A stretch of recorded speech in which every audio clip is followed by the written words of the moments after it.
ladies and gentlemen, to the FNL Footy Show for another week. Proudly brought to you, as always, by McDonald's Ballarat and Ballarat Toyota. Shaun Kelly's my name, sitting in the host chair as always. Joining me as always, once again, is my co-host Liam Brady. Liam, welcome, mate. Welcome back. Yeah, good morning, Shaun. Good to be here, mate, for another show. Looking forward to talking about the big weekend of footy action. Yeah, it should be. And we'll also talk about a couple of things from the week just past in our big talking points from the week as well. And I think talking point number one was the return here at the City Oval on Saturday afternoon of a very familiar face around the Ballarat Football Netball League, Nathan Horbury, making his comeback for the Redan Footy Club after a bit of a standoff over the off-season. It was good to see him back out in the maroon and gold on the weekend. Yeah, it was. Sean actually caught most of this game, and look, he's a first-class player at this level, and as we know, he didn't play the first month or so, but for Redan to have him back into the side, it's going to certainly help their chances moving forward. The way he uses the football, he's a beautiful kick of the football. Every time he gets it, he always hits a target. So he's obviously in the BFL Interleague squad as well. So it's a massive bonus for the Interleague team and also for Redan moving forward. So he'll only get better as the weeks go on, but he's a quality player, and I'm sure Gilly's rapt to have him back. And it was an interesting game as well. I got here at three-quarter time after a prior commitment and was taking some photos for the last quarter. And Redan were home and hosed at that stage, 35 points up, and we were thinking, how far Lions? 25 minutes later, they were down. Yeah, look, East Point were able to get the ball on the outside, and they really used their leg speed to their advantage. And after half-time, they certainly got the ball inside 50 a fair bit. I thought they got the ball inside 50 a fair bit in the third quarter. They just couldn't capitalise on the scoreboard. But in the last quarter, every time they went forward, they looked really dangerous. Reece Monument played a fantastic last quarter, he was good. Kicking a couple of goals. Really gave him a target. And applied a lot of pressure as well. So I thought Kotorenko in the ruck was really influential around the ground.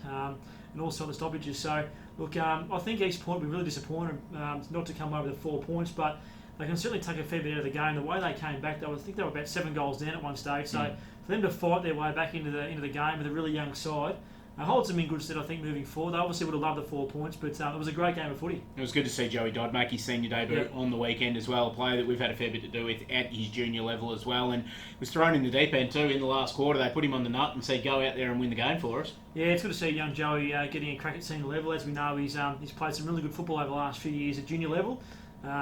And I thought he acquitted himself really well around some bigger bodies. So he's going to be a player to watch moving forward. Speaking of additions to the league in the last week, talking point number 2, Bacchus Marsh. The list just gets a little bit stronger when you can get the likes of former Essendon and Brisbane player Damien Cupido come into the list. And didn't he make a debut on the weekend? He went to Airport West Coast on Monday. He signed his paper on Monday night, Saturday.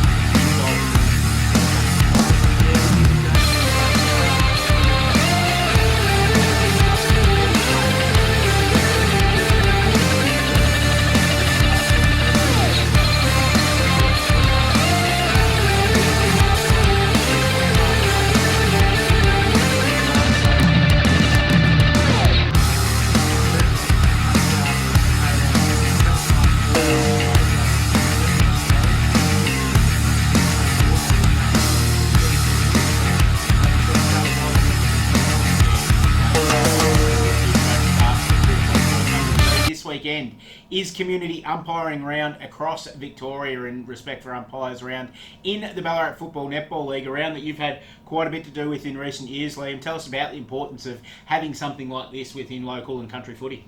I think even though we do emphasise this week as community football umpiring round, I think every round we really should appreciate the job the umpires do. Certainly they make the odd mistake, just like players do, and people need to appreciate that. But look, the umpires play a really important part in the game. I just know at this local level in the AFL Goldfields region, we've got many females now involved in umpiring, which is great to see.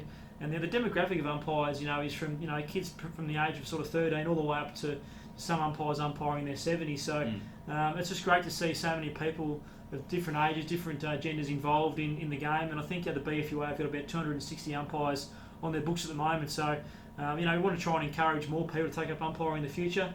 It's a great way to be involved in the game if you're not playing. So, this weekend we really do focus on, I suppose, the umpires and the important role they do play, both at senior and junior level. Yeah, it's going to be fantastic to get around the umpires this weekend. Just a week where you kind of ease off a little bit on the umpires and just appreciate the fact that if we don't have umpires out on the field, mate, there's no footy, is there? Oh, that's exactly right. And I think I've obviously been to a fair bit of footy over the last few years in this local region. I think the way the clubs, supporters and so forth treat the umpires as really good.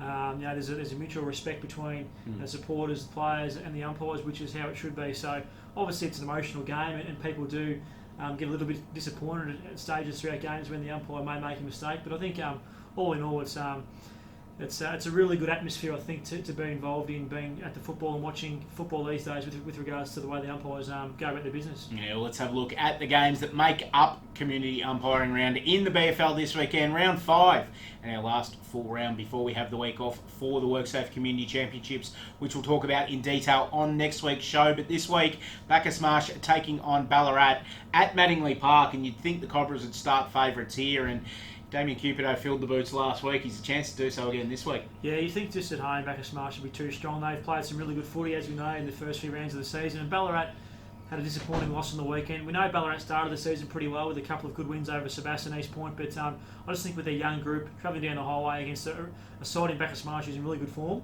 Bacchus Marsh with Cupido in the side, they'll be too strong. Night game this week at Clark Oval. Sunbury taking on Melton South under lights on Saturday night. The Lions looked very good last week in dismantling Ballarat at Alfred and Alec Megan, probably having his best game in the BFL at this stage. Melton South, of course, we know a young side, still trying to run games out, and I think they'll find it tough against Sunbury this week. We probably haven't spoken too much about Sunbury so far this year. Probably need to more. Yeah, look, we do. They've recruited really well. They've got some good players. They've coached really well by Rick Hall. He's been there a while now and done a really good job. I think they're going to be a real threat this year, Sunbury. At home, I think they'll be too strong. And look, just I suppose touching on in terms of those top few sides in the competition, I think Sunbury can really challenge some of those top few sides. So you think at home this week they'll be far too strong. Yeah, you'd think that would be the case indeed. Some pretty handy games making up the rest of round 5 as well, including at Wendouree Reserve this weekend. Lake Wendouree taking on North Ballarat City, 2 undefeated sides, the only 2 undefeated sides left in the BFL at this stage, and this will be a very, very good game of football. Yeah, it will be, no doubt. I think it's match of the round. As you said, both sides are undefeated. Both sides are playing really good football. Lake Wendouree had a really good win on the weekend over Darley. They were challenged at different stages throughout that game. And to win on the road down Darley Park shows that you are playing some good football. Especially when they haven't won at Darley Park for quite a long time. Yeah, and North are... they've got a few new players in their side, North, but they've still got that core group of players that are really damaging. I know we've spoken a little bit over the last couple of weeks about the players that they're missing or they've lost, but they've still got the nucleus of players that I think they'll be able to. That shows they'll certainly be able to challenge this year. So I just think because this game's at Lake Wendouree, I'm tipping Lake Wendouree just. I think if the game had been at North, I may have tipped North, but I think they're really close, and I think both these sides will finish top 3. And it's a great. I suppose, prelude to what could take place later on in the year. Yeah, definitely. Speaking of which, here at the City Oval on Saturday afternoon, Redan taking on Darley. Redan found their mojo a bit in the last couple of weeks, on the board with a couple of wins over the last fortnight. Darley haven't come away with the points last week. We spoke about them last week, the fact that they could be 1-5. They're 1-3 at the moment. They didn't get the job done last week. They showed some signs. They'll come down here with a bit of confidence, but it's a tough ask coming up against Redan. Look, it's a must-win game for Darley. They need to get some points on the board. We know that early wins in the season are so important, and if they lose this week, and obviously they play North Ballarat City the week after, we don't want to look too far ahead, but they've got a couple of tough games coming up. They need to certainly try and get 4 points out of the next 2 games, and I think they have a chance against Redan. Redan's second half wasn't great on the weekend, but I just think the way Darley are playing, I can't tip them up here at the City Oval. Redan do play pretty well at the City Oval, so I think Redan in a close one. But I reckon Darley will pinch one of the next 2. Yep.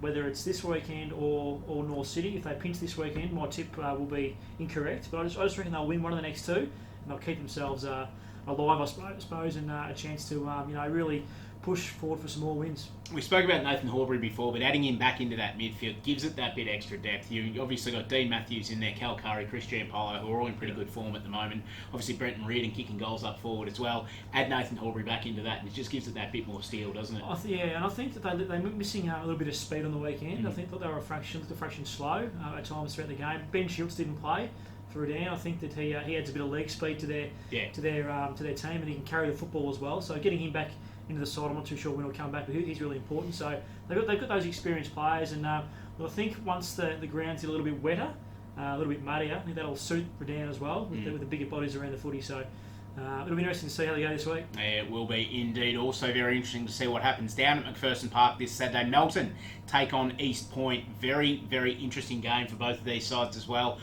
You could argue Melton's first real test for the season. Obviously, they took on Sunbury earlier in the year and didn't get the chocolates. This is probably their next big test for the year, you'd say. Whereas East Point will be stinging a little bit after going so well in that last quarter, getting the lead and then having it snatched away from them. And there's no love lost between these two sides. East Point will be very, very keen to head down to Melton and get the win this week. But can they?